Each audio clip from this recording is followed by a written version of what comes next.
Hey folks, it's 10-minute Tuesday time. I wanted to tackle the subject of mental health today because very, very important subject. We're all aware of it. But I think the way that corporate, political world and the sporting world address this is a disaster. And I think it's making the problem worse. There's got to be a better way for this stuff.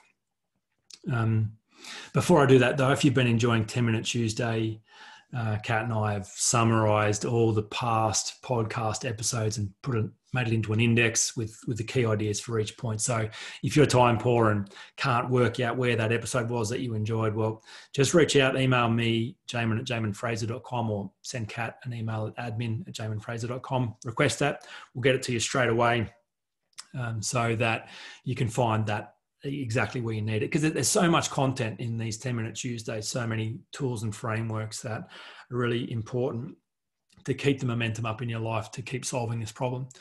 So mental health. If you follow me on the socials, I had a bit of a rant about Are You OK Day last week, and certainly not everyone agreed with my position.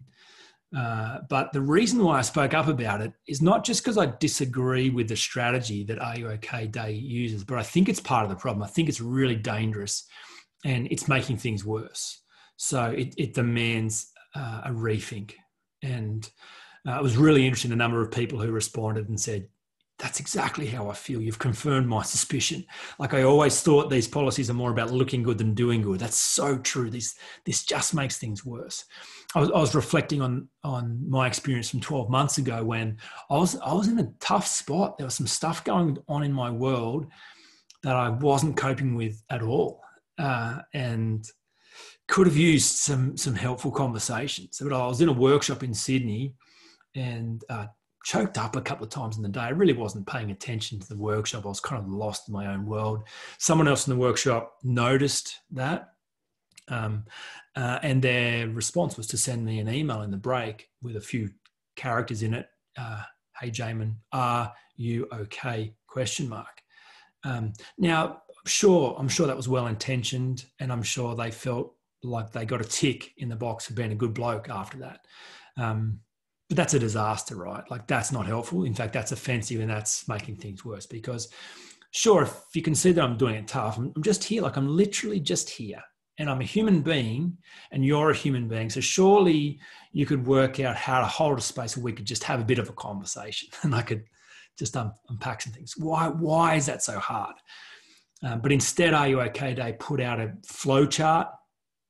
Like they say once a year, everyone, hey, everyone, don't forget to reach out to those friends who are not doing it tough, those crazy ones. You make sure you let them know that they can talk to you if they're not doing it okay. And if you don't know what to do, well, here's a flow chart. Boy, oh boy, that's just horrible. When I reached out to the Are You OK guys about this, they said to me, look, Jaemin, people they don't know what to say, right? They don't know how to start these conversations. And when they do start them, they don't know how to help. And they're afraid they're going to make things worse. So that's why we give them these resources, these flowcharts to help. Yeah, but why don't they know how to start the conversation? And why do they feel like they're going to make things worse? Like, this is an insecurity problem at its core. Tackling it by giving a robotic response, clearly, can you see the madness of that? And it's actually saying it's okay for people to never work out any social skills, for never to confront their own fears and inhibitions about their capacity to genuinely engage someone they care about who's hurting. Like, when did that become too difficult? Like, and why is that okay to be too difficult? That's not okay that we don't know how to talk to each other. That's not okay. The reason we don't know how to talk to each other is because we're so worried about our own stuff. Total insecurity. This is an insecurity problem.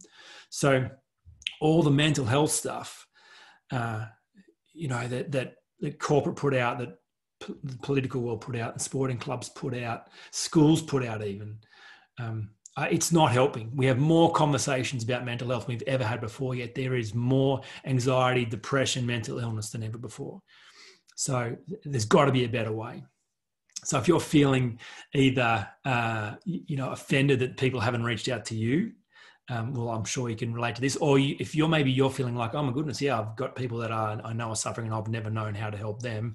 Well, we all need to do better at this. Okay, we do need to do better.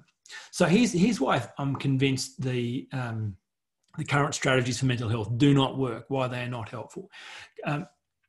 Firstly, their main aim is to look good rather than do good.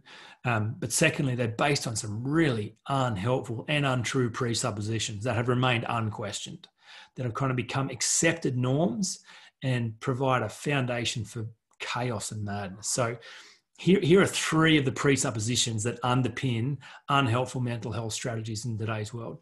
The first presupposition is that people are broken.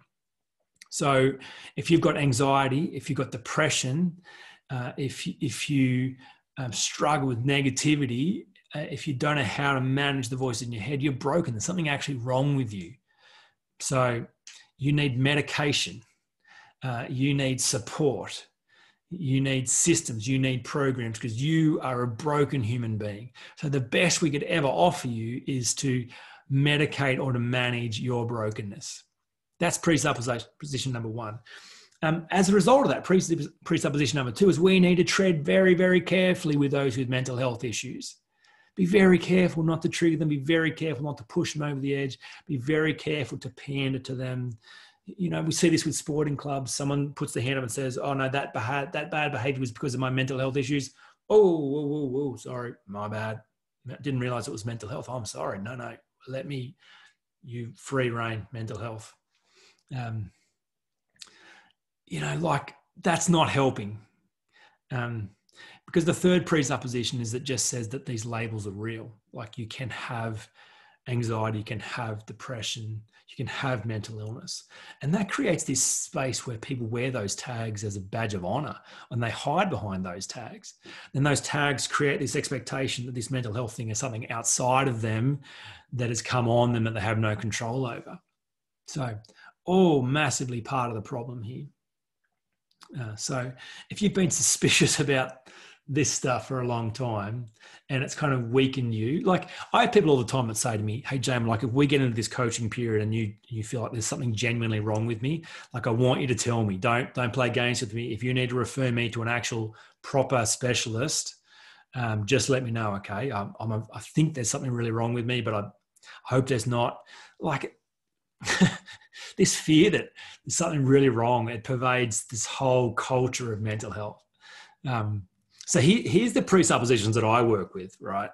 And this is why I love what I do, because they are presuppositions that make space for transformation. And let me tell you, they make space for mental health, for flourishing. Not just survival, not just manage this, but for health, vitality, energy, life. Like that is the joy. And if you're deep desirous to be healthy, well, let me promise you, it is possible. It genuinely is possible to be a healthy, vibrant human being. Here are the three presuppositions that I work from. Number one, people work perfectly. Beautiful, beautiful insight from the world of NLP. So that just says that the results you're getting are the exact results you've designed your system to produce. There's nothing random. They're not strange. They're not broken. Like, of course you're anxious. What did you expect? Of course you're depressed. Like, of course you've got negative thoughts in your head. What part of that is surprising? Based on this factory of beliefs and opinions you've formed about yourself through the defining moments of your life, based on a story you're living out of. Like that's the factory of your life, and it's designed to produce that end product, and it's producing that end product, and then that end product shows up in your life and somehow you think it's broken. Like people work perfectly. Of course. So if it's a factory, then it's a system. If it's a system, it can be observed, it can be deconstructed, it can be reconstructed. Like it just makes the whole process so much more scientific. Second presupposition is we only do what works. So I can still remember having a guy come see me. Well, he was forced by his brother with mental health issues.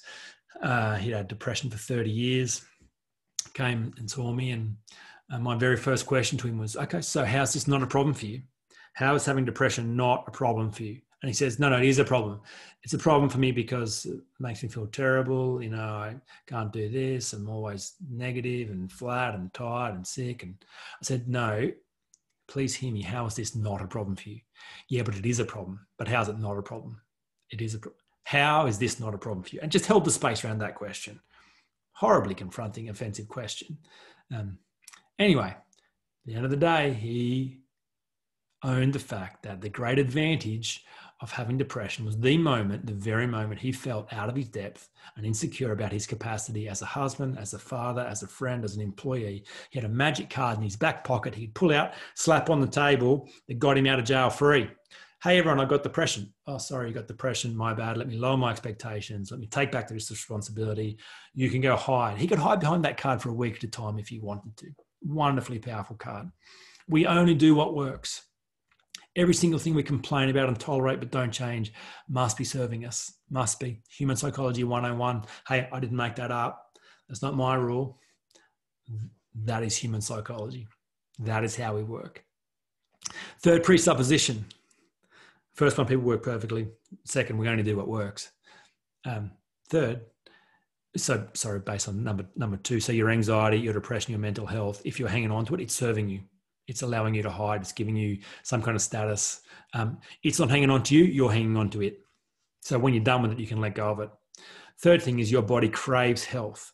Every cell in your body is optimized towards health, knows how to heal itself, repair damage, reinvent, recreate, move towards health. That is the default. That is the natural thing. So wherever there is unhealth, there's always a reason. That's the exception, not the norm. That's part of the strategy for protection, for hiding. That's part of what's serving us and keeping us away from the things we're most afraid of. So when you deal with the insecurity work, give yourself permission to flourish. That always looks like a progression towards health. Your body knows how to get there. Your mind knows how to get there. There's nothing wrong. There's nothing missing. You've got everything you need inside you to live a healthy life. I promise you, it is possible. The stuff that is put out by corporates, by government, by sports, by schools, it is not helping. It is part of the problem. And we definitely deserve a better strategy. So I'd love to hear your feedback about this. And my intention is to give you language and frameworks that confirm the stuff you've always known to be true anyway. You know it doesn't work. You know it's not helpful. You know it's not true. That like we are so wonderfully well made as human beings. We are so powerful. We are so capable. We are so resourceful. But what blows my mind most is not how powerful we are, but how much power we give away and live as disempowered victims. Extraordinary, mind-blowing. So, just think about how crazy it is that we would be lulled into this idea that we don't know how to talk to each other and that we don't know how to address our own fears, that we need a robotic flowchart to help us do stuff which should just come naturally. So, it's got to change. So before I'm done, the audiobook. So I've released the audiobook, as most of you probably know, about Unhindered, the 7 Essential Practices for Overcoming Insecurity. You can get the paperback for free, and then you can upgrade the audiobook and ebook bundle as you like. I just love audiobooks. I love the ability to listen to this stuff. They're some of my favorite books. I've got on repeat when I go walking, getting this stuff over and over and over in my mind, staying in a space until it works. And there's no point just flooding your mind with all kinds of new information because it's in one ear, out the other. If you want stuff to transform you, you got to stay. Remember, practice makes permanent, not perfect. So make sure you're practicing the right things. Recording that audiobook was 2 of the hardest days' work of my entire life. And that's not being dramatic, I promise you. So those of you who've already got it and are enjoying it, I'm stoked that it's useful. I'm stoked that I found a way to actually get that done.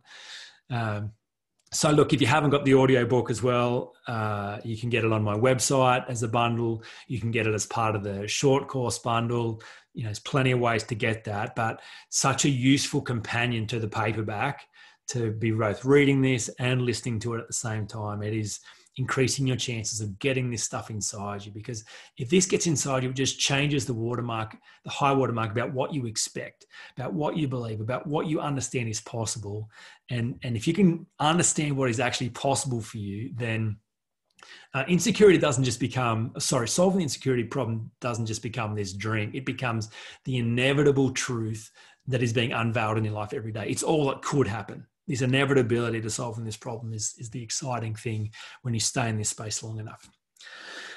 So 10-minute Tuesday summary, make sure you get that. audiobook if you haven't already got it. And when you're ready, the next logical thing is the short course. So you can find that at unhinderedshortcourse.com or on my website, jaeminfrazer.com.